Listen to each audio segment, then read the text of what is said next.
Mark had lived in the Pinewood Estates for 3 years, a modest gated community on the edge of town, where the lawns were pristine and the homeowners association ruled with an iron fist. He was a single guy in his early 30s, a mechanic who spent his days under the hoods of cars at a local shop and his evenings tinkering with his prized possession, a 2018 Jeep Wrangler. It wasn't flashy, with its slightly faded black paint and a few scratches from off-road adventures, but it was his. He'd worked overtime for months to afford it, and he kept it parked as a assigned spot in the community lot, secured with a heavy-duty chain lock after a string of petty thefts in the area. The HOA, however, had other ideas about Mark's Jeep. Specifically, Karen Thompson, the HOA president, had made it her personal mission to keep Pinewood Estates up to standard. Karen was in her late 40s, with a sharp bob haircut and a habit of carrying a clipboard like it was a badge of authority. She'd been known to leave strongly worded notes on residents' doors for infractions as minor as a slightly overgrown hedge or trash can left out past 7 a.m. To Karen, Mark's Jeep was an eyesore. The scratches, the mud-caked tires from his weekend trips, and the fact that it wasn't a sleek SUV like the ones her friends drove. It didn't fit her vision of Pinewood's aesthetic. Mark had received 3 notices about his Jeep in the past month. The first cited visible wear and tear as a violation of community standards. The second claimed the Jeep's tires were excessively dirty. The third warned that failure to comply with HOA regulations could result in fines or towing.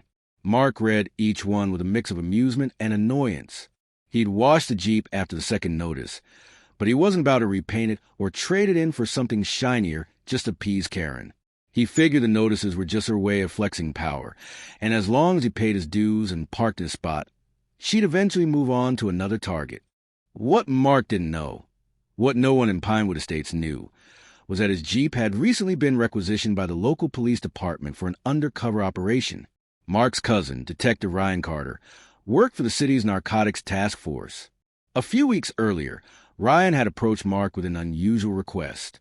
The department needed a vehicle that could blend into the community for a sting operation targeting a drug trafficking ring operating nearby. Mark's Jeep, unassuming but reliable, was perfect. It had been fitted with discreet surveillance equipment. Cameras hidden in the grille, a GPS tracker, and a secure lockbox in the trunk for evidence collection. Mark agreed to let Ryan borrow it for a few weeks, with the understanding that it would stay parked in a spot when not in use. The catch? Mark couldn't tell anyone, not even his neighbors, to avoid blowing the operation. Karen, oblivious to this, had reached her breaking point.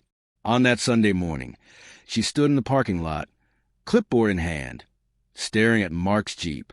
She'd already called the towing company twice, but they refused to act without proof the vehicle was illegally parked. The chain lock Mark used to secure to a post only infuriated her more. It was, in her mind, a blatant defiance of her authority. She'd had enough. Armed with a pair of bolt cutters she'd borrowed from her husband's toolbox, Karen decided to take matters into her own hands. At around 10 a.m., while most residents were at church or brunch, Karen marched to the parking lot. She glanced around, ensuring no one was watching, and set to work on the chain.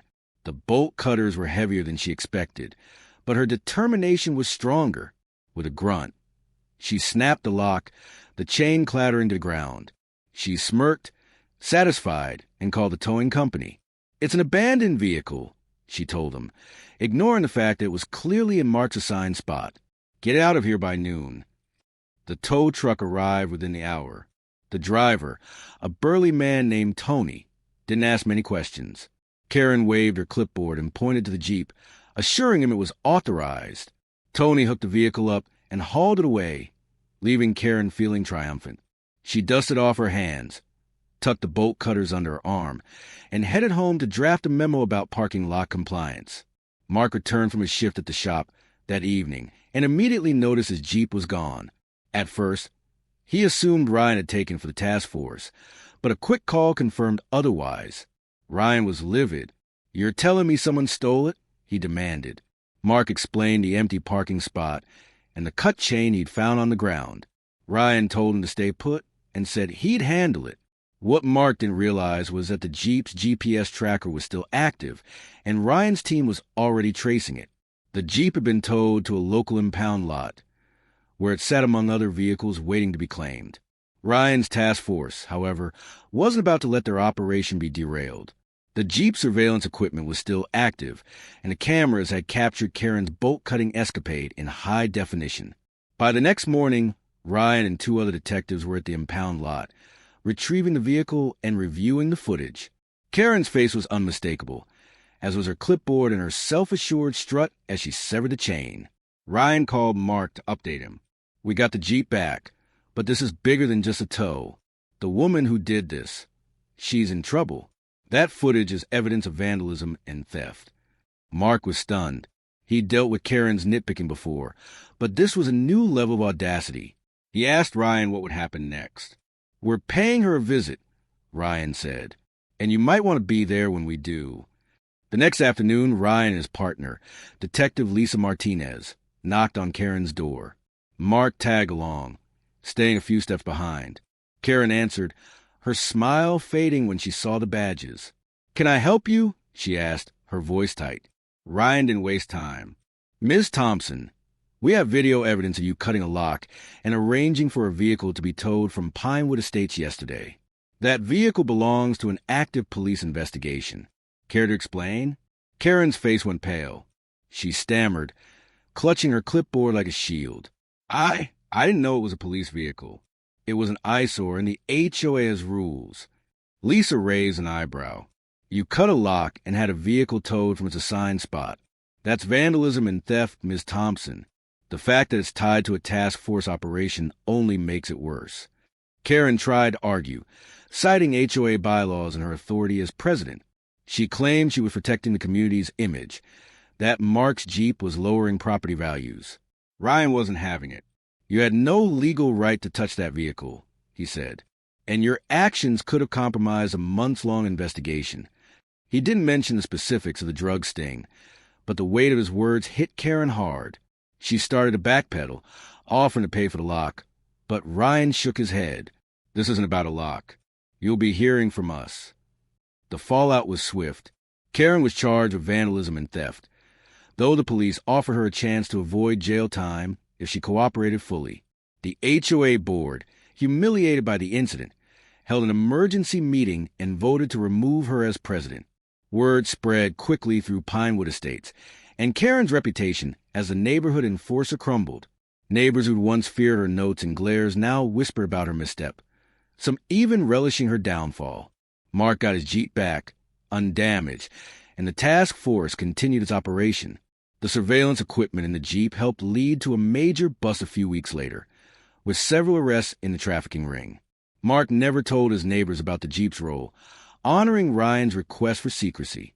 But he couldn't help but smile when he parked it back in the spot, this time with a new, even heavier chain lock. Karen, meanwhile, kept a low profile. Her clipboard was nowhere to be seen, and her once frequent memos stopped appearing. The HOA elected a new president, a retired teacher who prioritized community over control. Pinewood Estates felt lighter, like a weight had been lifted. Mark went back to his routine, working at the shop and taking his Jeep on weekend drives. But every time he passed Karen's house, he couldn't help but wonder if she learned her lesson, or if she was still out there, plotting her next move, oblivious of the consequences she'd already faced.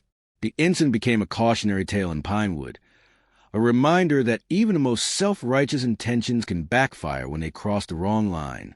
For Mark, it was a story he'd tell for years, not about a stolen Jeep, but about the day an HOA tyrant tangled with the wrong vehicle and found out just how far authority didn't reach.